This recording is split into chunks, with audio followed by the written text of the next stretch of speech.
Well, good morning, good afternoon, good evening, and good night. Yeah, I mean, you guys said it all. It's all in that chant, right? So that's what it is. It's all that encompassing. Before we start, and thank you, Sarah, for the introduction. Um, yeah, I guess through this livelihood, have done so much for the sake of our people, the sake of this land, sake of the animals. And I have to give the credit to my father, who really transformed land for the benefit of animals and really cared for the soil and what was grown there, gardening, and took care of us in that way. And then my mother for really holding the lineage together in the home and just really mindfully and intentionally setting practices to encompass all, but yet movement, that there's movement and movement forward. And especially my grandparents for the first teachers of mindfulness practice since the age of, I would say, 2. And they particularly took on the responsibility to teach me a lot about mindfulness practice in the home, outside, with minerals, with plants, with animals, with relations. And I just remember my grandpa saying, taking a grandfather, a mineral, and just asking me, just what do you feel? Close your eyes, and what do you feel? Don't go into the mind base, but really feel it in your body. And he was the beginning stage of actually having me practice mindfulness in union with healing. And I started teaching that to my daughter, so she would go around massaging my dad. So, oh, you got a chicken bone in your neck. And, and just having that practice and whatever comes in her mind. Now I'm teaching my grandson that, and he just picks up like a sponge at the age of 4 and said, well, this house is alive. Can you feel it? Can you hear it? And I'll be writing, I have a special journal for him, and writing these things down that he says, because it's like, is he psychic? Is he, intuitively? And he'll remind me, did you get that down, Chi? So it's a way of cultivating this type of mindfulness environment. Before we begin, I'm going to ask you to stand up, and we need to ask permission. And this is what mindfulness is all about in the culture that we have, is bringing in the elements of the air, water, fire, and earth. And that's how we are all related. Without that, we couldn't be related with the trees, the birds, the fish, the plants, the roots, each other in here. We all need that. And that if we had one that is imbalance, then we would have dis-ease. It's simple. That's all you need. Air, water, fire, and earth. So we need their permission to start, but we also need the permission of the directions, the east, the south, the west, the north, our Father, Star Nation, and our Mother, and ourselves. So everybody stand up, and those that are on Zoom, go through the practice as well. We're going to face the east direction. Oh.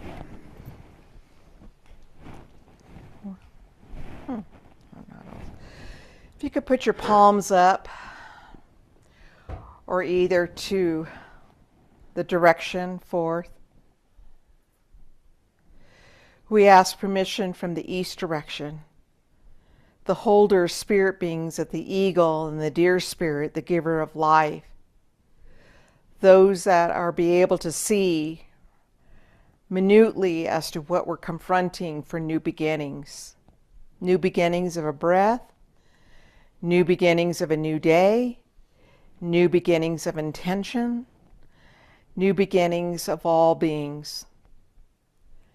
That's a holder of the fire spirit. We ask permission to be the doors open so any words that are said may lead to enlightenment of newness. And may we move forth in not holding to the past or judging or comparing, but we are there confronting you the east direction fully and foremost. We turn now to the south direction, that of our ancestors. Whether the lineage is through a human realm, animal realm, our home, but for 7 generations, 3 trillion cells in our body that regulate every single day and have a practice. And those cells hold the energy of the 7 generations. They renew every 3 months. So we ask permission from our ancestors, those that have crossed over. May the lessons that were brought up and seen as you walked in your footprints on Mother Earth, may we be able to have humility in us to understand and let go of all the mistakes, but yet continue to be brave and have this awareness. You've already walked this life. You've already had these lessons. And we're children, we're new beings every single day. May we have permission from you to gain the wisdom and strength. And may we be able to have that, enough wisdom and strength to pass it on to the next generation that we leave this Mother Earth to. Face the west direction. We ask permission from the west direction to be able to face the unknown, the subconscious and unconscious, the holder of the bear medicine, to be able to give us courage, not to fall back on habitual patterns, but to come out from the cave and just say, this is what is. To be able to have the wisdom and stand by it with courage and strength that was taught from our ancestors and that is taught in the unconscious and subconscious. We move to the north direction, that of the snow geese, that of all my relations, the buffalo. We ask permission from you to be able to have the compassion and love to be able to meet all our relations, whether it's family, whether it's our home, animals, the trees, the plants, water, whatever it may be. May we have already gone through the beginning of the east, the south, and the west and meet you so that we are fully aware consciously in developing relations with you, and may we maintain them in a healthy and respectful way, honorable way. Go back to the center and reach up to your Father, Sun, Grandmother, Moon, our star nation. We ask permission for you to always light our way. When we're lost, may we always know that there's patterns on Mother Earth that resonate with our DNA. May we continue to have the strength and courage and wisdom and practice where we come up with our Father, go down with our Father, greet our Grandmother Moon, and strengthen us in all seasons, in all directions. We go down to our Mother Earth and we ask permission from you, Mother, just to walk on you, to sleep on you, to give and give the food that you've grown for us in our body, the waters that you hold so sacredly as we take our shower, wash our dishes, and really bathe ourselves and drink you so that we can always nourish. And may all beings feel that. May we never forget our footprints of all the beginning from our ancestors, having the courage, meeting all relations, and you activate it with Father, Son, and set in the patterns of Mother Earth and may resonate in our body, particularly in our bones and our blood. Thou I am. Thank you, Mother Earth. And you can just sit back in your spot and just hug yourself. May I give permission to be present fully and thanking myself for being here fully, to take in the time and effort and understanding the difference between awareness and also rest. And thank you, body, mind, for being here with me all the days, and may continue to my last breath. Thou I am.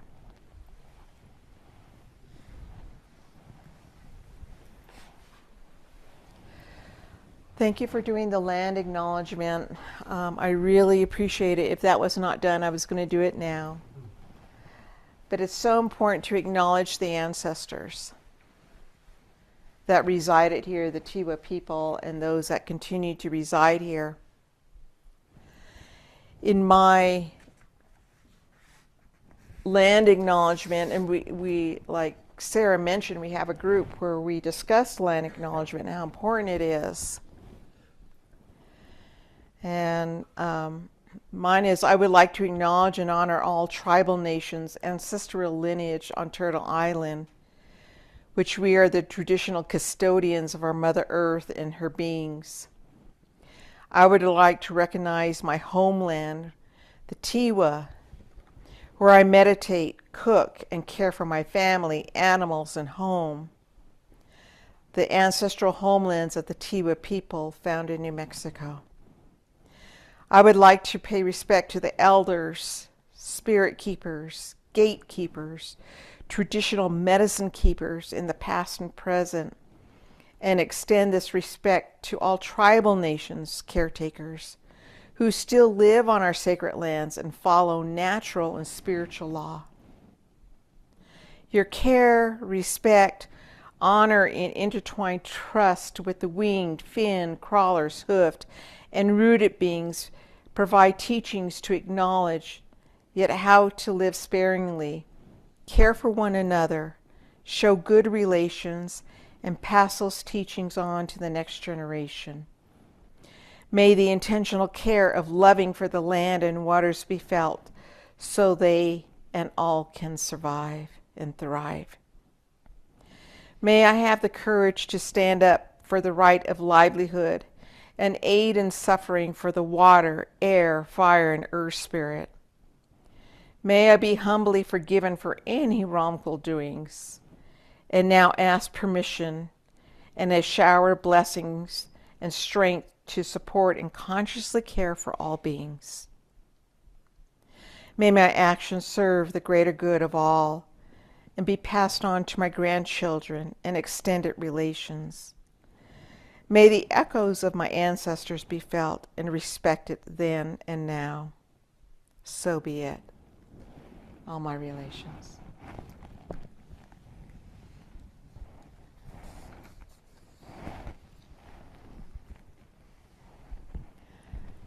The reason why we ask permission is so important. I mean, it's been a lineage for many generations on. We always ask permission. We ask permission to walk. We ask permission to sit. We ask permission to enter a home. My daughter, when she was young, she goes, "Ooh, Mom, what if it talked back to us? That'd be so scary." And, but we always talk and we always ask permission, get our firewood. On the ranch that I have in south here of Corona, we are getting wind tunnel or wind power. And I thought, oh yeah, they said, well, we're not going to destroy a lot of the land. That's false. Because they bulldozed that whole road for roads to go through. So everybody thinks wind's great. I'm sure in the end it is. But the destruction of Mother Earth that takes place, the destruction of electricity, the destruction of wells, the destruction of oil. And we never think about that, do we? So in doing that, I had to go back and I told my children and grandchildren, we need to collect all the wood we can. And while you're doing that, take your tobacco, and we need to ask for forgiveness. Not only for ourselves forgiving, but for human nature of that thought.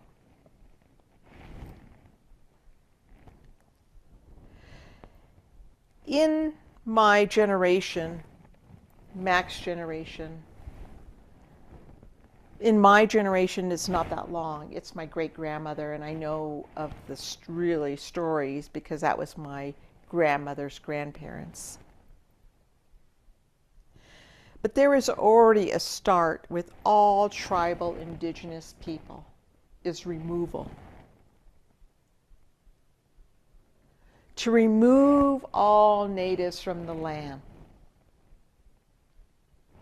To remove them from being the caretakers. So what did they do? They killed millions of buffalo and set it on fire. They diseased blankets so we could die.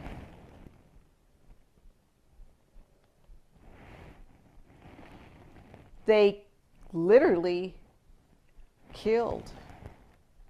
And they were the first ones for scalping for the settlers coming in. The purpose was removal from our Mother Earth. Well, guess what? Some still lived. So they tried to eliminate. So they moved tribal people away from their homeland. I mean, Andrew Jackson, who Trump has in his in the White House, asked and said, and this happens with all tribal nations, to be removed from their area. Choctaw, along the Trail of Tears. The Dene people, the Long Walk. I'm sure Mac's people had that. You know, they were part of the Trail of Tears. Us at Isleta, when the Spaniards came, took women and children and removed them and took them down south to Mexico. We also had this entire space that you sit on right now. It's a Tiwa people. This is a homeland. And now we're put into a small area that is along the Rio Grande called Isleta Pueblo, Sandia Pueblo. We were one at one time.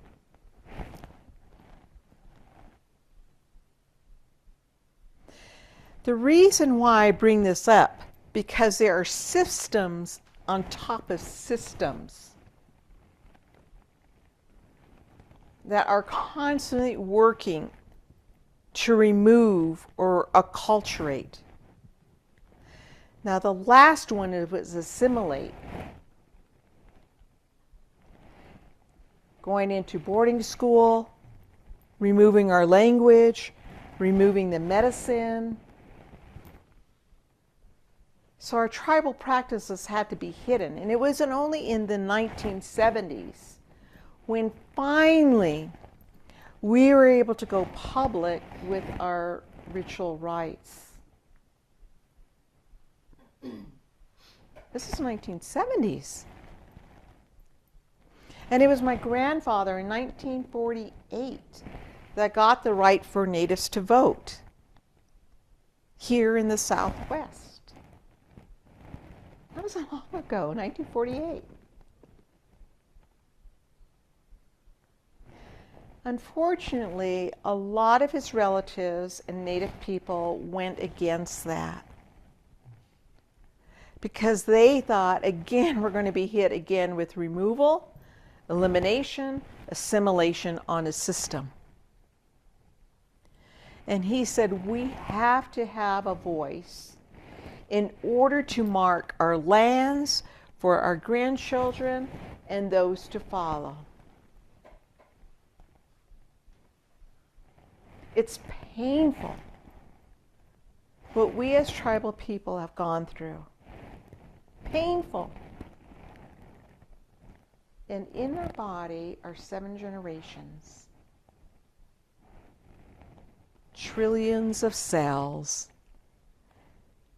dying and making each other within 3 months, right? I always carry with me, I mean, here's a diagram, and I wish it was darker,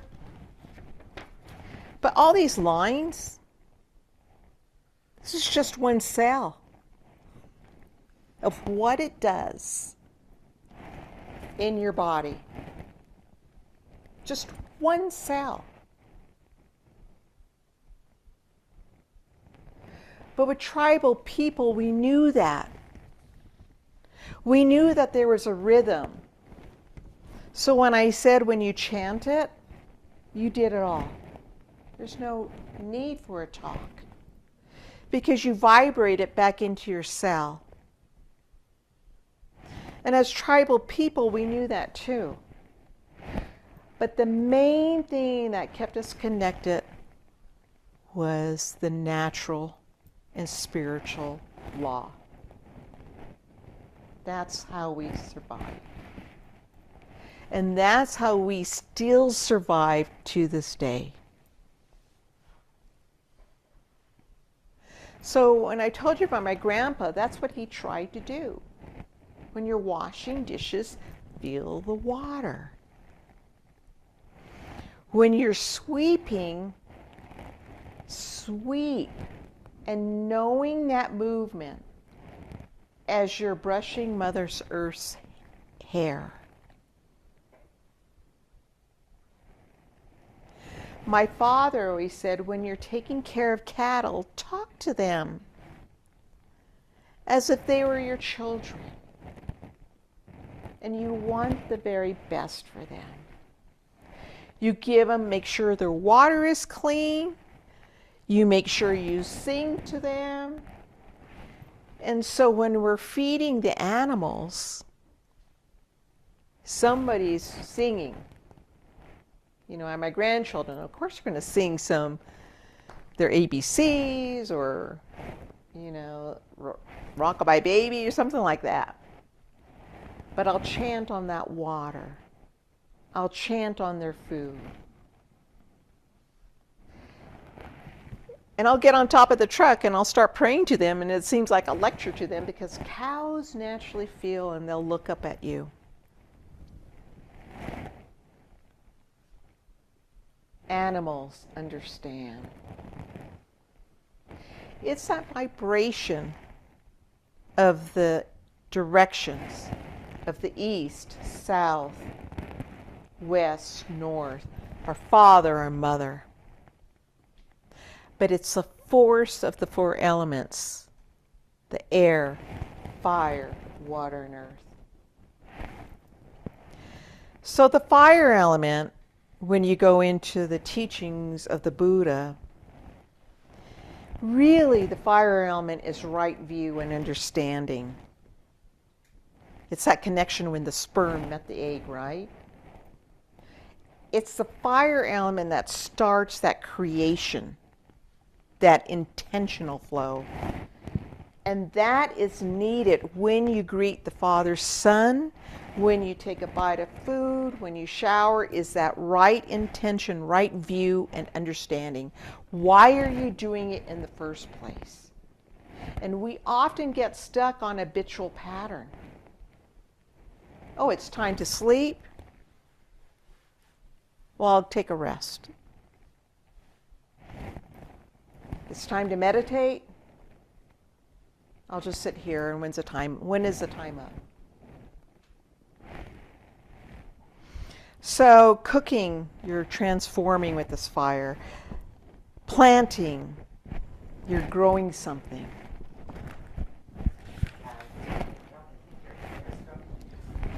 Thank you. Thank you. The air element is right thought and thinking.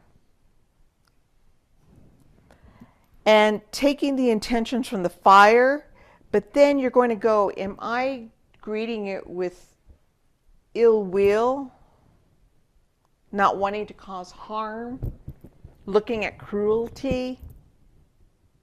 Because remember, we're on systems upon systems, right? This is how everybody's generational function. We learned a system, we live on the next system, and we hear to another system. We forget about the true nature of things. So right speech. Creating and carrying a vibration with your speech. Listening to Mother Earth, the air, the wind, the waters. Water element is right action. That's when life flows, is the water element. And water has a connection to all beings. But do we often go back and remember the intention of taking a shower and allowing that water to fall on your body, asking permission ahead of time for that water to come on you? When you brush your teeth, knowing that you're using that one drop from our sky down into our Mother Earth. Then we have earth element, the efforts, the root of all our efforts is the earth element. The thing about earth element is that we forget to be the voice and carrier at that moment for the unspoken and unseen. We often think the earth element is just us or our significant other, but we forget about those beings that need your attention for all this to happen. A tribe unknown said, "Tell me and I'll forget. Show me and I may not remember. Involve me and I'll understand." That's where we have to go back from your cushion to the youth and volunteer your services, or else it will be forgotten. For us, ceremonies come as a reminder. And for you, sitting on the cushion comes in as a reminder. But we all come together in the present moment. The Hopi said, wisdom comes when you stop looking for it and start living the life Creator intended for you. I wanted to leave some time for David and I to have a dialogue, but one last, and this is important because White Buffalo Calf woman, I'm a sun dancer in the Lakota lineage, and Sundance happened to be one of the sacred ceremonies that White Buffalo Calf woman came with. There are other 6 other ceremonies, total of 7. But all in all, she said, and she was a prophecy. She visited the Lakota people. She was very young. They say she was probably at the age of 7, but yet she became like this woman who was really beyond. She said, whatever you do in life Do the best you can with your heart and mind. If you do it that way, the power of the universe will come to your assistance if your heart and mind are in unity. When one sits in the circle of life, one must be responsible because all of creation is related. All the hurt of one is the hurt of all. All the honor of one is the honor of all. And whatever we do affects everything in the universe.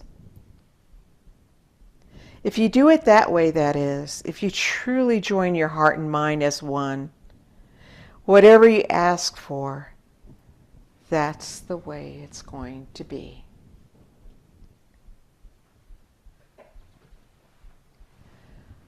So, I think that's what the survival of all this generation, from the removal and elimination and assimilation, that was the teaching all the time. What is the heart and mind? It was never individualistic in our tribe, in all tribal nations. We always include our Mother Earth and her beings. We always include the directions, and we always include the elements, knowing that that's what we're made of. So if I leave anything from here, always ask permission. Permission on Mother Earth. Permission to take a breath. Permission to drink. Permission to even walk. Because you'll know that the energetic frequency will hear you, will receive you, and you magnify beyond like a ripple of water.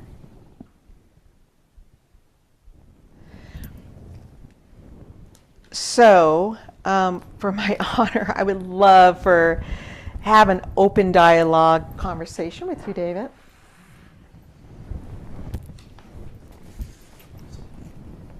I think I can do it from here.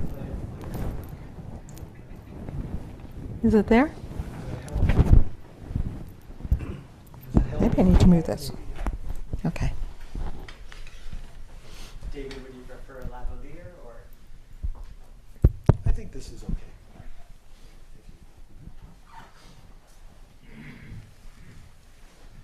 Thank you. Well, first of all, thank you, Karen.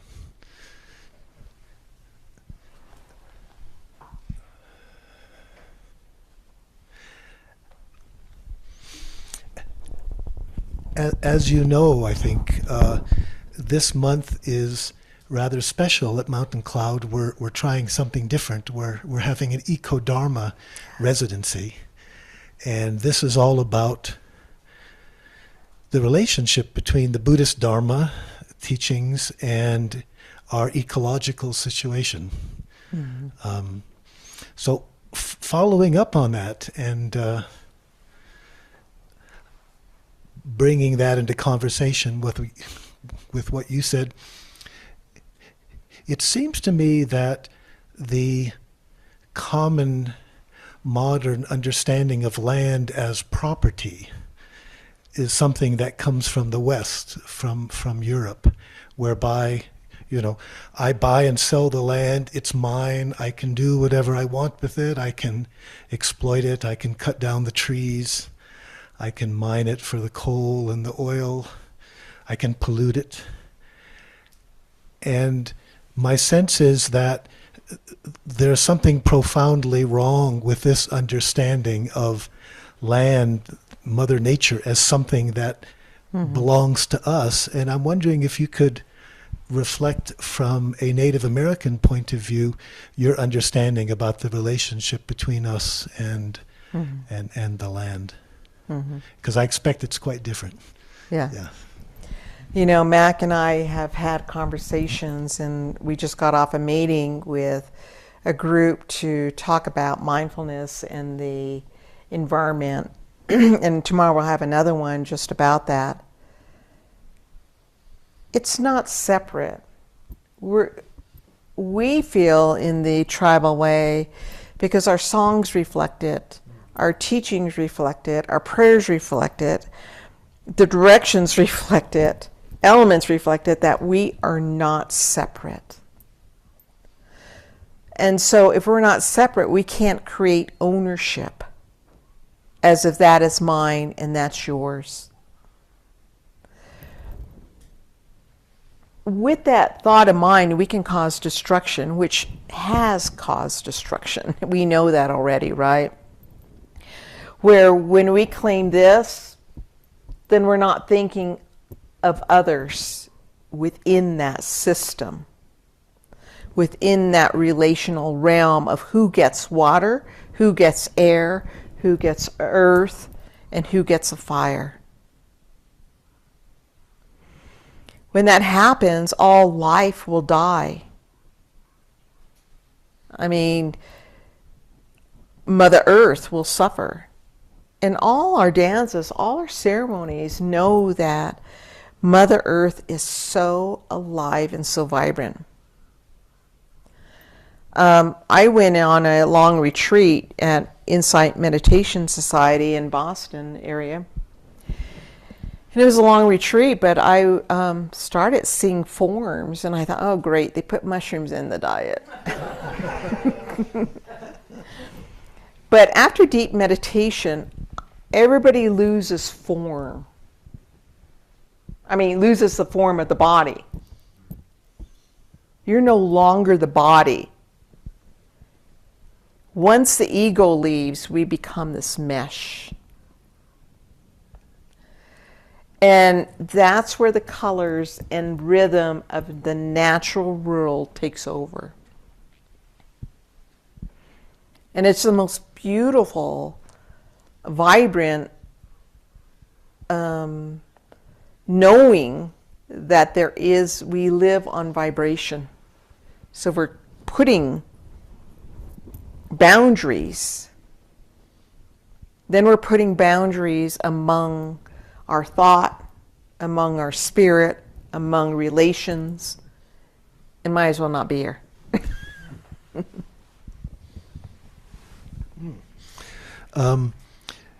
If I understand what you're saying, I sense here a really deep resonance between that perspective and what Buddhism has to say. Yeah. As I think most of us know, Buddhism has this very important critique of the separate self. The sense of a me inside that's separate from you, from everyone, from the natural world, that this is a delusion that causes a lot of suffering. Right. And, right. And just to add one more thing to that, one of the great Japanese Zen masters, maybe the greatest, Dogen Keegan, had this very famous line where he exclaimed, I came to realize clearly that mind, my mind, who I am, is nothing other than rivers and mountains and the great wide earth, the sun and the moon and the stars. So. Mm-hmm. That's so true. And with Buddhism, with the Buddha, this human man became enlightened. However, I think he had special gifts. And when I was studying about Buddhism, I had to know, well, who is Buddha? Come on, give me, why him? And to know where he came from and what he did. But where his teachers were the devas, the natural state, like the plant life, the birds. And if you really look at the Buddha's first teaching, they were that. And then it sort of evolved into the humanist, right? And the practice of it, and sitting, and the various practice and various tradition. But that's where the animism comes from, is that spiritual portion of the deep root of the Buddhist practice. Yeah. according to the traditional teachings that have come down to us, he had a really profound and special relationship with trees. Yeah. You know, supposedly he was born between trees when his mother went into premature labor. When he went in a spiritual quest, he went into the forest. He had his great awakening sitting under a Bodhi tree next to a little river, often taught under trees. And there was a famous incident where some of the bhikkhus, some of the monastics had cut down a tree, and the spirit in a dream complained to the Buddha and said, you know, now I don't have anywhere to live. I've lost. And the Buddha created then this rule for Sangha members not to cut down trees or even branches or even pluck a green leaf from a tree or a bush. So I sense that same appreciation of the sacredness of all life. Oh, yeah. You know, I raise cattle. We've had it for generations, and animals. Before that were sheep and goats and, you know, thousands of them. But that was our livelihood. And you know, all of those animals go underneath a cedar tree to give birth and to die.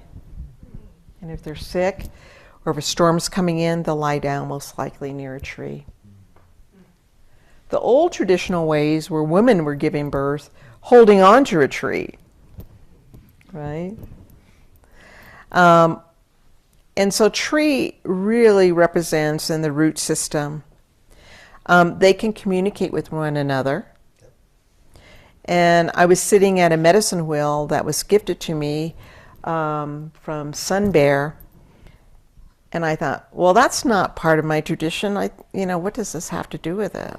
And so I was sitting on a direction, and others were meditating. So I thought, okay, I'll meditate. And then I started watching my thought. It's like, well, may I really be happy? May this light being be happy? And I literally saw in my mind's eye the tree vibrate. Then I thought, ooh, what if I said something negative? And I saw it go deep down into Mother Earth. And knowing that vibration of somebody on the other side of the world, Earth, would feel that. But what stopped me the most was the tree.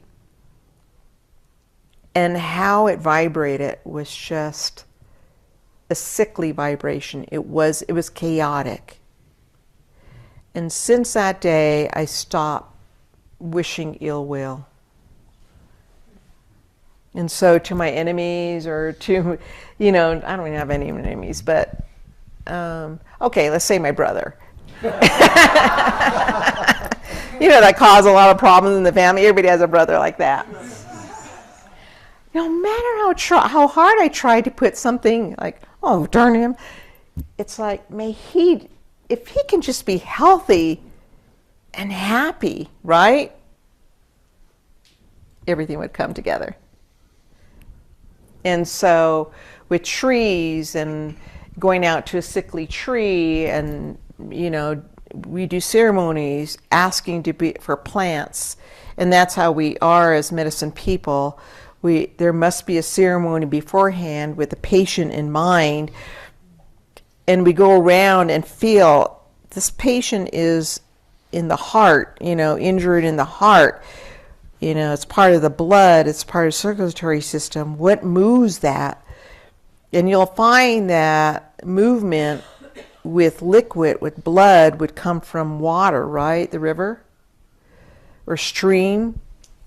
So we'll go to the stream and start paying attention to see what really resonates with the earth beat, like a drum beat, but yet allows the flow of water to go through. Sandstone, a root that is strong and healthy near the riverbed.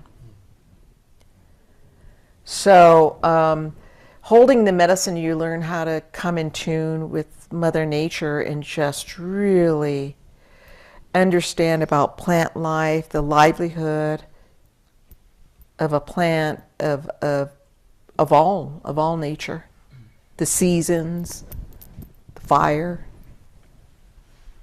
And it was a Zen practitioner that taught me about, well, this is when you add fire to this herb to be able to change it to this to affect a different constitution, which is true. So it's hard to take just an herbal tincture from a store because it has a different element, water, when was it picked, and what time of year, what season, where was the thought? Your reference to ill will sort of leads me to a question. In contrast to the Abrahamic traditions like Christianity, where the focus is good versus evil, and God tells us what's good, what's evil, Buddhism, as you know, focuses more on wisdom, delusion, or you could say enlightenment, ignorance. But we also talk how the ignorance manifests in the three poisons or the three fires, greed, ill will, delusion. And it seems to me not only are they personal, individual problems we have to deal with, but today they've become institutionalized, you know. Our economic system has to keep growing. Well, isn't that greed? More profitability, more ill will of militarism and so forth, and the delusion of advertising and fake news, et cetera, is there something within the Native American traditions that would correspond to those three poisons? How do they look to you from a indigenous perspective? That's a good question. We say that when something is dis-ease in the mind or in the spirit, we look at all types of diseases or ill will or illnesses. First of all, what element does it come from? You know, is it depression where there's crying and grieving a lot? So it's a water element, right? It's in the sludgy part of someone's life. So looking at, is that thought not moving? Is there not enough passion in the body? Is the body being arthritic conditions to where it just wants to hold on to situations? So we're looking and we listen. There's no judgment about this ill will or dis-ease. There is just trying to feel into the body and into that space so that you bring those elements in. And then if it happened to be with grief, then you're going to bring in a container of water from a sacred water site that flows and that's very clean, and you bring it in and put it in the center of the altar and just so put your prayer and intentions on that water, and having that patient drink on it, having them work with the earth like soil to remold their body. No, we don't have the labels, and there is no judgment but feeling. And when introducing the healing aspect into hospitals and institutions, it's having them to get away from that frame of mind. And a group of healers and we set out a curriculum to where we did that practice from the east direction. And that's why we don't advertise for healing, because a person must show up in the first and foremost in that beginning. So your spirit has to guide you to that place. You can't just be curious about it. And if you're curious about it, you're going to get more ill or spread it to others.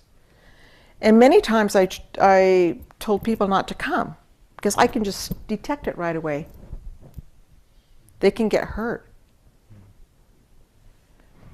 Once they enter the east direction, knowing intently that they are fully there, then you can start going back to the ancestral direction, the direction that we went to,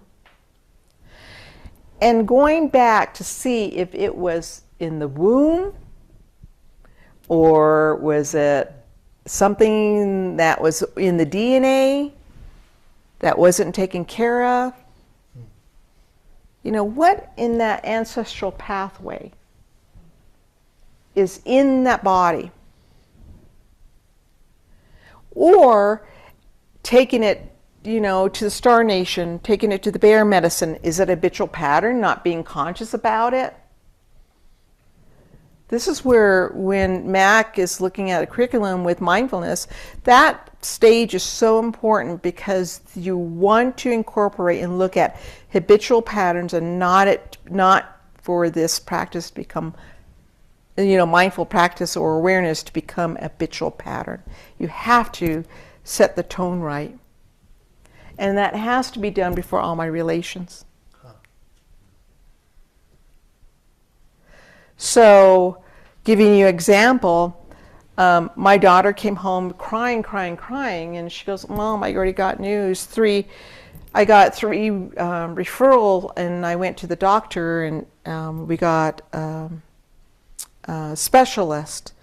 And she didn't tell me all this has happened, but she went to Indian Health Service. Indian Health Service referred her to a specialist. A specialist then did a testing twice, and she goes, the baby has Down syndrome. I said, okay. Or are you going to believe that or do something? You know, what are you going to believe? The word Down syndrome, or are you going to take it now to another level? Well, you know that Downs has an extra chromosome, right? Star Nation. I said, you're going to spend 4 days and 4 nights. You're going to be up all night long, and during the day you can rest, but 4 nights. You need to re-establish your relations with the stars. We did that and greeted the sun every single morning to end that practice.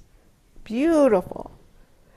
And all this started coming in, and blessing the water and saying, recreate, and remolding, and setting crystal patterns with her, you know, around her.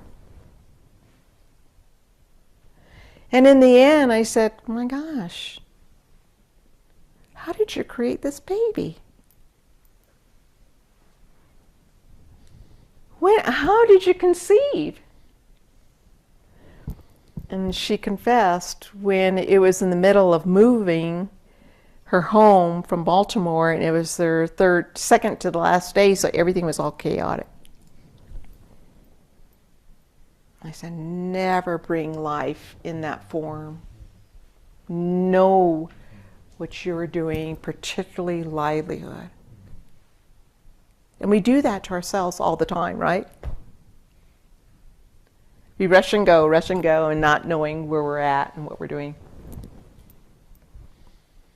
And so I have a healthy, psychic grandson.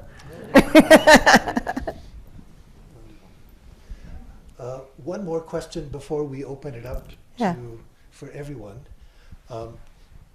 You're in a very special position as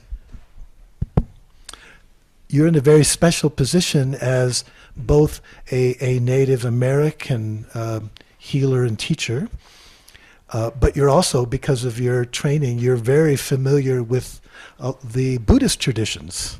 And I'm just curious, you've been offering a lot. Is there anything else in particular from the Native American traditions that you think would be valuable for Buddhism to adopt and adapt? Is there anything in particular that you would like to add to what you've been saying so far? Yeah, we in our group we talk about that as what is cultural appropriation, and it means being appropriate when you're coming into our various different cultures. I was that with the Buddhism in making sure that I understood the practice before accepting it, so that I didn't come in with ignorance to that culture. Same way with tribal practices, not going in and exploit it, but coming in and having this awareness so others can be culturally appropriated and appreciate the culture. That is one thing that I think the practice needs to understand. And when we're looking at having this group with Buddhist practitioners and tribal people, how can we come in and honor one another, but yet honor our Mother Earth? And it's not in separating the practices and saying, okay, this is my practice, this is your practice, and sitting. But what we join in is how to care and be responsible for Mother Earth. That's where those two practices come together. And being very fully responsible, because we know that once we take care of Mother Earth and her beings, it is in our body. And there's no separation in that chemistry and in mind and then energetically. There's no separation with that.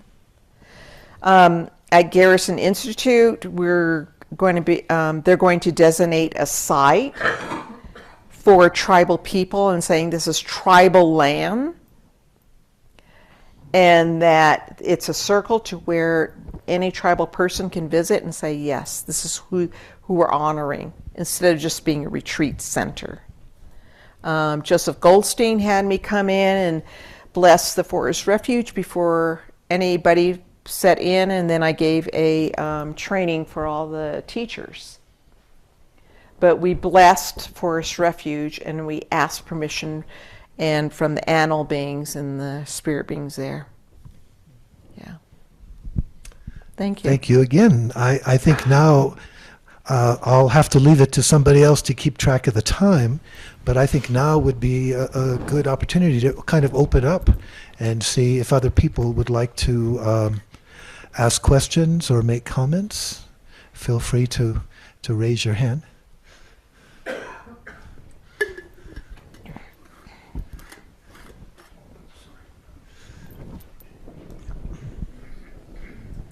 Hello, thank you, Karen, so much. Your words, I just feel my heart enlivened, so I'm very grateful to be here today. I'm curious if you would be willing to speak more to, in your culture and your tradition, the role of the feminine, the masculine, and then the two-spirited, if that's a space in your culture. And I'm just really curious how, in your traditions, how we can reflect through maybe a more Western lens, how to see people who aren't maybe like gender typical, but gender expansive, and see them as our siblings as well. Mm-hmm. Mm-hmm. Well, the two-spirited people had special roles, as you know, and they were left behind. And I remember my grandmother saying that they were caretakers of the village at Laguna when the men would go off and hunt, but then yet they stayed behind to help in caring for the women and the children. And they did a really good job because they were so compassionate and so loving and able to have that ability to go back and forth. In our traditional culture, there is a feminine, a masculine, but it's not labeled like that in the human realm. It's differently. It may be like where it's lighter and flows, whereas it's more concrete and heavy. So we look at elements that way, in which one comes in the body. There is a respect for the women, and in my culture, we're more maternal, to where that's where the rules go in the home.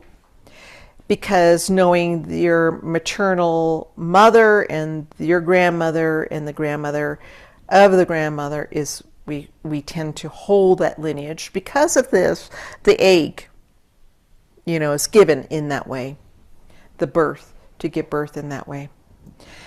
There is, however, in traditional, and I always question it, because nowadays it's masculine and feminine, but intuitively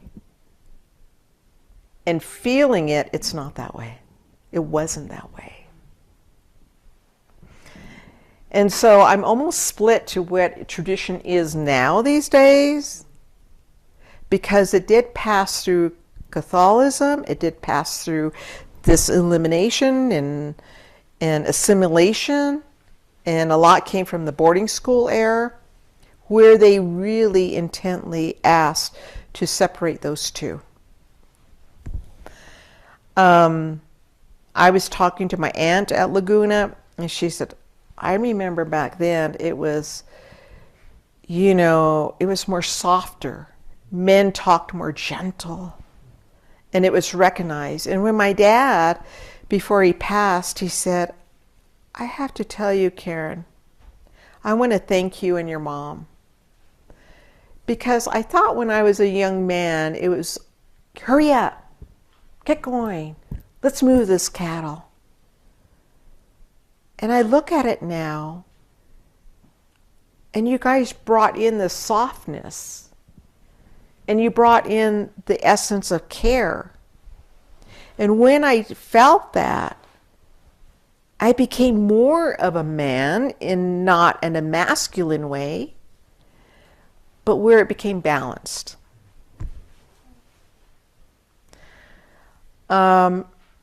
So me, in the human realm, I refuse to put she, her, I guess the pronouns, because we're all one. We all make each other.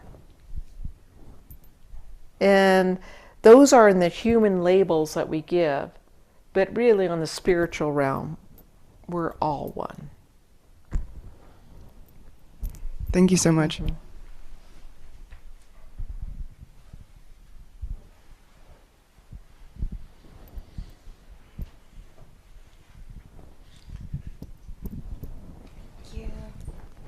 Thank you so much. I have a challenging question, but one that's been on my heart a lot this month, and that is around the consumption of animals and animal products. And I guess I was a little unclear if that is a part of your lineage, of your practice. How do you relate to that, especially in the spirit of interbeing? Tribal people are usually not vegetarian from many, many generations. And vegetarian does not properly fit for our body type. My first background is a dietitian. And so I tried when I was in school in dietetics to become a vegetarian. And I tried to even put that on my father and my brothers. And I said, you're drinking tofu, tomato juice. Like the look on their face. But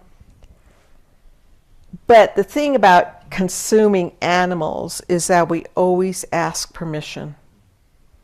And we utilize every single part of the animal. And so when a deer comes home, we bring it. So even before that, we grow roses and we collect those rose petals. And we save them so that when they go hunting, we put them in the fire and we're calling the deer spirit to bless us. The deer has come in the home and spends the night in our home, but we dress it with the woman's clothes because this buck transforms into a woman. And we put jewelry on the horns, a manta, necklaces, and then we invite everybody in the community or our family to come and pray on it. And so they'll make their offering to the and thanking it for coming. We have a community feed, and where all the animal is offered to the community, but the most sacred person in our family is given the head for the brain and the eyes. As a child, the ears are amazing. The tongue and the horns are kept for the head, are kept for ceremonial dances and uses, and the sort of the hoofs. Or inside the deer horn are the most precious medicine ever. And even Koreans use it. So I think Koreans and Pueblo people have a very strong lineage together because the medicines are so similar. But every part of the animal is used. So when I had a head injury, the healers from my tribe went and asked the Lakota people, and they saw it in prayer, that I needed buffalo. So I couldn't go, and they drove out there, and they thought, oh, we'll spend the night, and they couldn't because they were to get that buffalo, and those buffalo are raised for that purpose. So they are told when born what they're going to be used for, and they're prayed on, sang on for that knowing. And so they brought the buffalo back after a ceremony, and then I'm still using it to this day. And I tell you, it really, really gave me the strength that I don't think I could have had. But we do, we have ceremonies, we have, bird, rabbit, but we don't waste.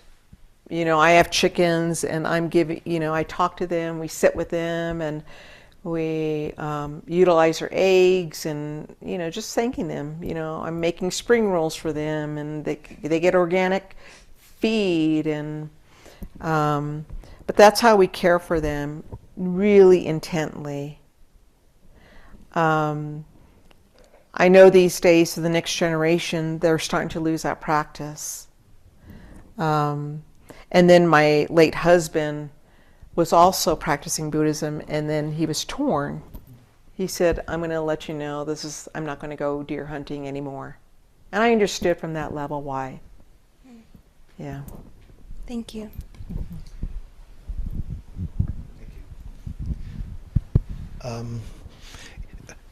I think it's worth mentioning from a Buddhist perspective that the Buddha himself and the early Buddhist tradition was not vegetarian. Exactly. The lay people, there were no rules that applied to them, and for the monastics, they were allowed to eat meat. I mean, they were mendicant, they were beggars, and they were allowed, if meat was in what they were given, they were allowed to eat it as long as they did not know or suspect that it was killed for them.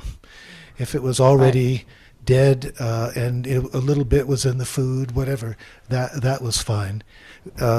Buddhist vegetarianism basically developed in China due to lay concerns. And even now in South and Southeast Asia, the monastics are not completely vegetarian. Exactly. In the Dene practice, anything that is roadkill, that is the most sacred. So you keep the pelt, and it's really used for ceremony.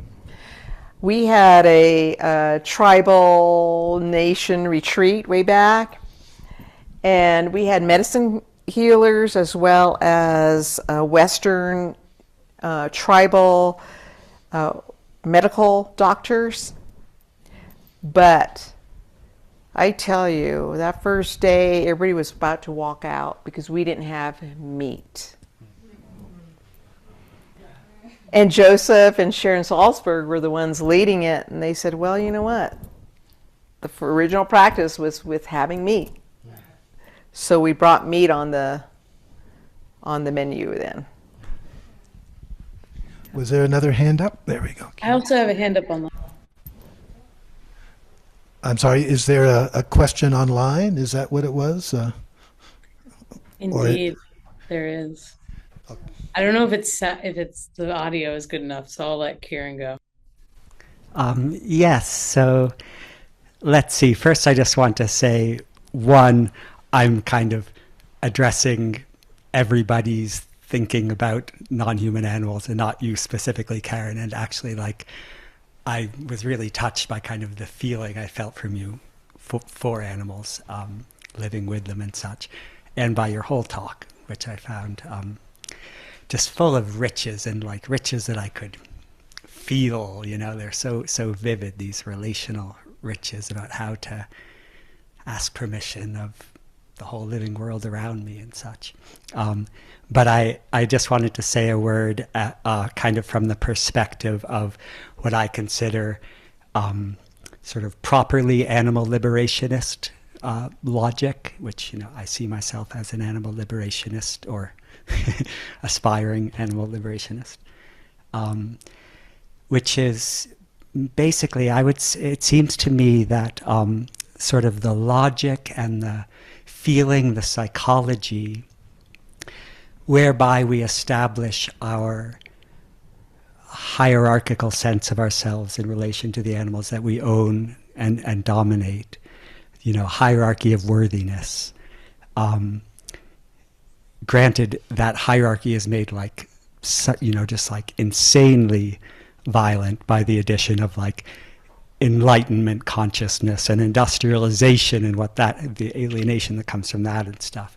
But I feel like, you know, it's also pretty universal, a certain amount of hierarchy. And it seems to me that like if we were to import that logic just like a few inches into the human realm, it would devastate everything we've built up as far as like the subtle logic of social justice and what it means to treat all the beings with different capacities, different needs, different levels of sophistication in the human realm with, you know, just with the total I-thou relationship. Say like, you deserve as much dignity as we can possibly give you.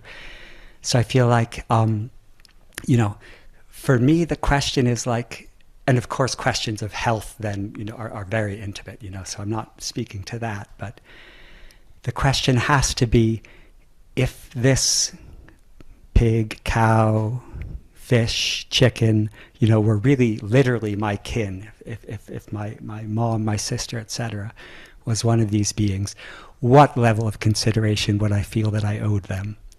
And so, you know, so like, you know, I wouldn't feel that I was sufficiently respected, you know, if somebody killed me and, you know, however much of my body they used, however much they didn't waste it, I would still feel I wanted to do something different with my life. You know, like so I feel like the level of consideration required is as if I were that being or as if that being were literally my kin. And so if something else is possible, you know, as far as what you can eat, how you can survive, I think always do it, because otherwise there's no way, no coherent way to establish this dominance hierarchy without being totally incoherent in our thinking about human justice. Just know that we're on an equilibrium. If not, we're the lesser one, though. And the benefit, I mean, with the animals, they, you know, like the buffalo and like puppy stew with Lakotas, they're the medicine. We are the medicine as well. But our ego won't allow us to get killed, right? And be eaten. But in the really deep down tradition, if that were the case, and you look at all tribal lineages, there were sacrifices given of your body. It's only the others to where they felt they were higher to not sacrifice themselves.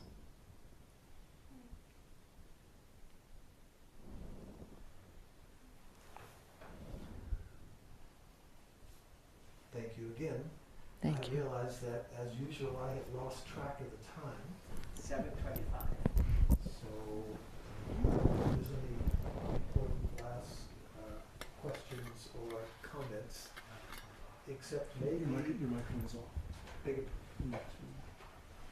You want to close this out? There's a question online still. Okay, please.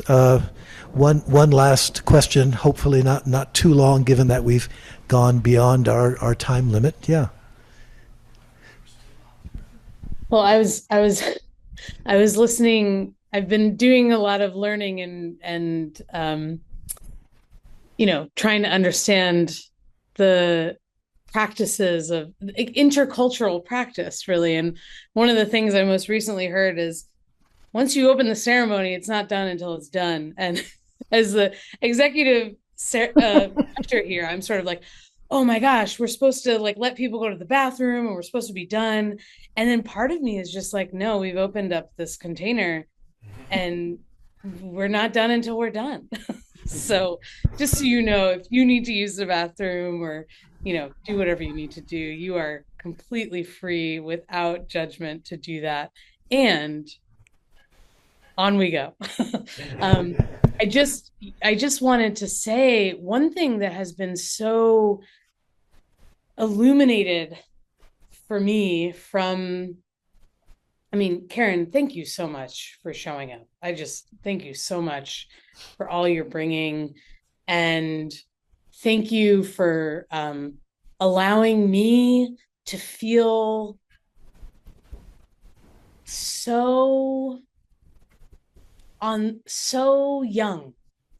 So like I feel like I'm gathered around my elders' knees, just learning things I know are true but haven't heard spoken yet. So thank you for coming here. One of the things that's really clear and really challenging for me as an administrator in this world is, in this world of Zen, is those layers that you were speaking to before. So we're talking about consuming animals right now. I think there's some really good conflict, positive conflict arising right now. I think it's really healthy. And recognizing that there is no context I've ever existed in where I was truly in relationship with an animal that I was eating. And the reason for that is the consumerist, consumptive, colonialist culture I grew up in, right? Like there is a way in which I can't totally understand the way you are engaging with animals because I have never lived in that world. And likewise, in Buddhism and in Zen practice, there's so many parts of our teachings that I feel like are coming from a world that we've become barred from through our culture, through society, and how time has moved. I just really appreciate the opportunity to talk in Sangha with all of you about those complexities.